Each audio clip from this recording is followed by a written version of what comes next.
The Ancestral Trail, Book 26, The Evil One. First published by Marshall Cavendish, 1993. Based on a story by Frank Graves. For hours, Richard, Orcan, and Melek flew through the air on Ravan's back.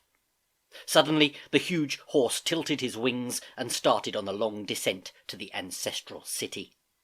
The sky was now black, in an unnatural light that Richard knew could only be caused by the Evil One. Darkness obscured the landscape below, but as they drifted down he could see a ridge of low hills speckled with campfires ahead. Beyond the hills, Richard could just make out the towering white battlements, and behind them the turrets and towers that led up to the central citadel. Above the city, the sky was strangely bright. Ravan began to descend.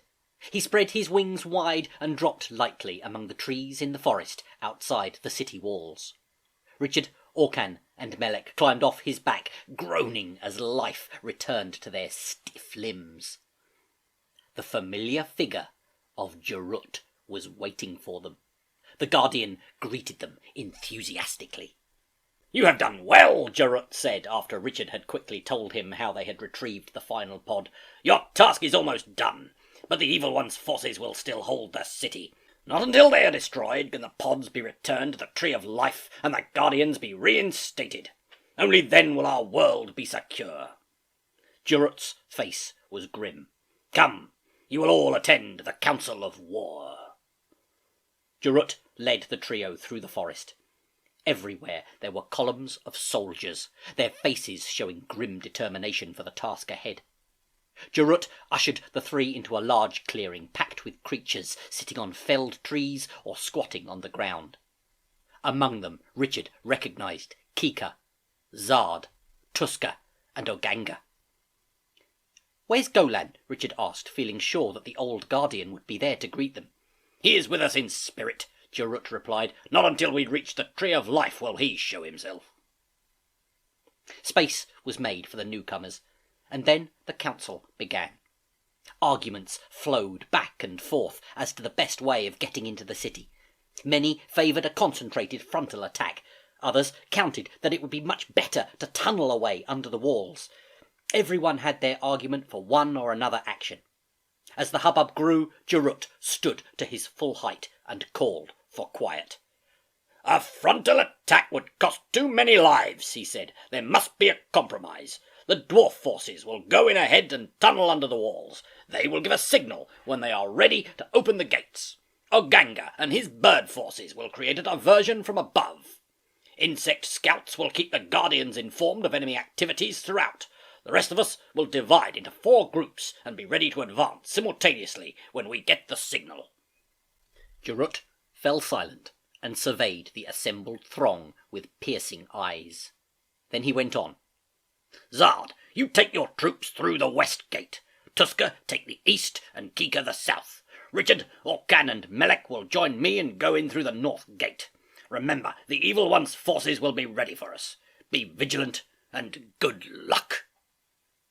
Jarut's scheme was greeted with enthusiastic cheers. The other Guardians nodded their agreement. Jarut began to draw up a full battle plan, and the Guardians marshalled their men and melted away into the forest. Darkness filled the sky, and silence lay heavy on the surrounding plain as the forces of good waited to advance towards the ancestral city. Then the signal came. The dwarf forces were ready to open the gates. Richard, Orcan, and Melek marched, with Jarut at the head of a column of mixed forces. Richard could see the bird forces flying above the city to distract the enemy. Many were struck down in mid-air and went plummeting to the ground. A faint beating of wings signalled that a scout was coming in to report on the situation inside the city. Things did not look good. Massed troops were gathering at the north gate. It looked as if they were preparing to move out to attack Jarut's advancing forces. On hearing the news, Jarut urged his troops forward. Soon The forces of evil could be seen heaving and jostling through the north gate, joining in a tight spearhead of venom towards Jerut. The torches they carried cast a lurid glow, multiplying the shadows and making their numbers seem even greater than they really were. Hoarse shouts and cries of anguish rose from their midst. Jerut's men continued to advance in a pincer movement around the oncoming enemy. Faint cries came from the darkness where skirmishing landsmen had met a group of Khazards. The others took a tighter grip on their weapons and prepared for the onslaught. Arrows and barbed iron darts poured down on the Evil One's forces. Scorpions covered in flames ran here and there, igniting those against whom they brushed. Spiked grapfrits burst against each other like ripe melons. Earwigs and killer bees twitched feebly under bags of flaming pitch. Misshapen creatures of darkness billowed and raged in agony, spreading fear and confusion in their wake. A scout reported to Jerut that troops inside the city were readying catapults and preparing for some sort of onslaught at the west gate. Zard had already been warned of a possible attack. Despite this warning, Richard was taken aback by what he saw next. A volley of fireballs soared through the air towards Zard and his troops. They lit up the sky above the city like daylight. The Evil One was bringing his full war machine into play.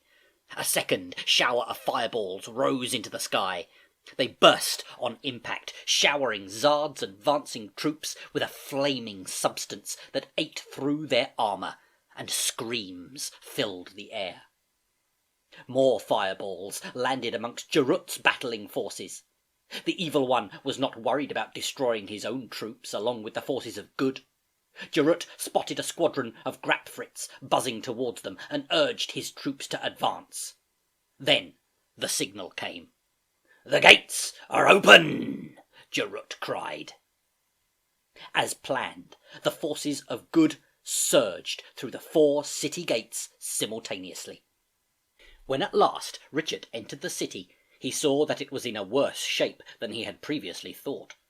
Some of the buildings had been reduced to piles of rubble, and towers lurched perilously on the point of collapse. The battle was raging. Scorpions, Khazards, killer bees, giant earwigs, and other creatures teemed through the streets. On a staircase to the battlements, a group of dwarfs were battling for their lives against a tight formation of Khazards. The dwarfs were no match for the Khazards' brutal defence and fell back in disarray. A wedge of earwigs advanced towards Zard, their sickle-shaped horns slashing at the air. The Guardian sliced viciously at the enemy with his battle-axe. Green blood spurted heavenwards, and the earwigs retreated, scuttling for protection behind a band of scorpions that swept in from a side street. The fighting was fast and fierce. Jerut had just come under attack by 2 Khazards when Tuska joined him in the fray. "The forces of evil are stronger than I anticipated," Jerut admitted to the Guardian of Mythical Beasts. Meanwhile, the forces of good and evil were readying for battle underwater. First to strike were Nemis's ghost sailors. They were no match for Dunar's dolphins. The sea mammals launched their bottle noses like battering rams, and before long the ghost sailors disappeared completely. Then came Sumar, dragging herself through the sand with her fearsome talons.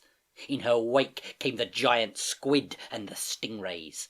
The forces of good were driven back by their attack, back into the shallows where Tolosh eagerly awaited them. Tishun and Shuntar urged their forces forwards, alert to the trap in which they were now caught. Suddenly, the sea turned an odd shade of pink. The alligators had circled round the Tolosh and were attacking them in turn. Claws ripped along soft bellies, hard tails flailed against fragile skulls, and soon there was nothing left of the Tolosh save for clumps of fur that floated seaweed-like over the pinkish white waves. Heartened by this victory, Tishon and Shuntar dived straight for Sumar. Before the moss beast knew what was happening, the 2 guardians were at her throat. A swift knife stroke opened her neck to the bone. The squid and stingrays were defenceless prey for Dunar's sea mammals. A few rays made it to shore, only to be devoured by the alligators. The battle at sea was over. Back at the ancestral city, the forces of good looked on in jubilation as a geyser of flame erupted, consuming hundreds of evil combatants in its explosion before dying down. When an insect scout brought news of the victory at sea, a rolling cheer swept through the city walls. The evil one's powers had been drastically weakened by the carnage at sea. The Guardians and their troops steeled themselves for the final onslaught. The forces of evil were at a disadvantage now. They had relied on sheer weight of numbers and their position to win the day. In the narrow streets against the original inhabitants of the city, the tables were turned. The forces of good fought their way into houses, up battlements, into secret tunnels, and from every window and doorway missiles hurtled into the evil one's ranks. The fallen piled on top of each other in bloodied heaps. Those at the front tried to turn back, but were prevented by the mass of those from behind. The carnage lasted only moments. The sky was lighter now, but the air still had a dark, grainy quality. The scene of destruction that greeted the eye beneath a clear blue sky was horrific. In a daze, Jarut and his forces picked their way through the bodies and smouldering wreckage, recognizing here and there the mutilated remains of their companions. Then they began the long, slow process of sorting the corpses. After much hard work, the battlefield was cleared. The fires doused, the bodies stacked in two large piles, one for evil troops, the other for good. Jarut strode forward and solemnly lit the two funeral pyres. Twin columns of black smoke rose into the air. Troops lined the walls, watching silently as the flames consumed their comrades. Only when both pyres had died to embers did Jarut speak. "It's finished," he said wearily. "Our lives can begin again." Jarut motioned Richard, Orcan, and Melek to follow him, and led them to a place that Richard recognized at once. In front of him stood Golan and the Tree of Life. The old Guardian's face wrinkled in delight when he saw Richard. "Well done," he beamed. "Your path has been long and dangerous, but you have succeeded as I knew you would." He peered deep into Richard's eyes. "You have learned much, too." As Golan spoke, Richard realized just how true this was. He felt stronger, braver, wiser, better able to cope with the unknown. He wondered if it had anything to do with the pods he carried, if his newfound knowledge would disappear when he handed them over. "Don't worry," Golan read his mind. "The pods have contributed much, but their true wealth lies in the manner in which you gained them. The value of that experience will remain with you forever." A sudden thought struck Richard. "Who was the guide you said would help me? You mentioned only one, but Orcan and Melek were there with me all the way." "Yes." Golan smiled and stretched out a hand for the pods. As he returned them one by one to the Tree of Life, they radiated a warm, golden light. "I said there would be one to guide you," Golan continued, "but it was neither Orcan nor Melek. Your inner self was your guide." Richard turned towards Orcan. What he saw left him speechless. All the Guardians were wearing armour of gold. In their midst, complete with his own golden armour and weapons, was Orcan. "Amor, guardian of the common beasts, was killed by the evil one before the final battle," Golan explained. "Orcan's destiny was to join the Guardians. he takes Amor's place." "And what about Melek?" Richard asked. Golan laughed and beckoned with his hand. From behind the guardians stepped a diminutive figure, dressed in fiery vermilion robes. It took Richard a second to realise that this was the ragged scribe who had accompanied him on his adventures. "Melek has been made keeper of the sacred runes," Golan said. "As such, he will be the leader of his people." "Say your farewells too," Golan said, "for the time has come for you to return to your own world." It was hard to believe. It was all over. But suddenly Richard experienced a strong yearning for home. As he said his goodbyes, Richard felt that he was losing true friends. "You have saved our world. You will always be remembered," Golan said, stretching out a hand. "But the amulet must stay in the ancestral world." The old man reached forward to retrieve the amulet, which Richard had worn around his neck for luck during the battle. In that instant, the sky turned blinding white, and a red flash seared Richard's eyes. Rising from the centre of the city was a towering column of blackness, in which swam two slanted red eyes. For a second, the eyes scanned the battlefield with concentrated malevolence. Then they disappeared, leaving a faint impression of the evil one in the sky. Had evil really been vanquished? And so ends the first 26 books of the Ancestral Trail, published in 1993.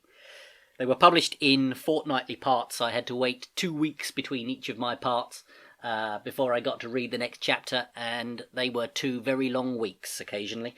I hope you've really enjoyed the story. There are some more stories to come. This is not the end of the Ancestral Trail, but it is the end of the first set. I'm going to give it a rest for a while, concentrate on a few more other projects, but I will return to the Ancestral Trail and we will find out what happens next. There is one final thing that I would like to read for you. The Book of Prophecies that Melek has been carrying around on his back for all of the adventures has one more poem, which I shall read for you. It is the 26th poem for the 26th book, and it goes like this. Night arrives with evil force. Terror, bloodshed run their course. Doom awaits on either hand, but victory in sea, on land, brings at last the light of day. Yet do not turn so fast away, for even in the final scene, all is still not what it seems.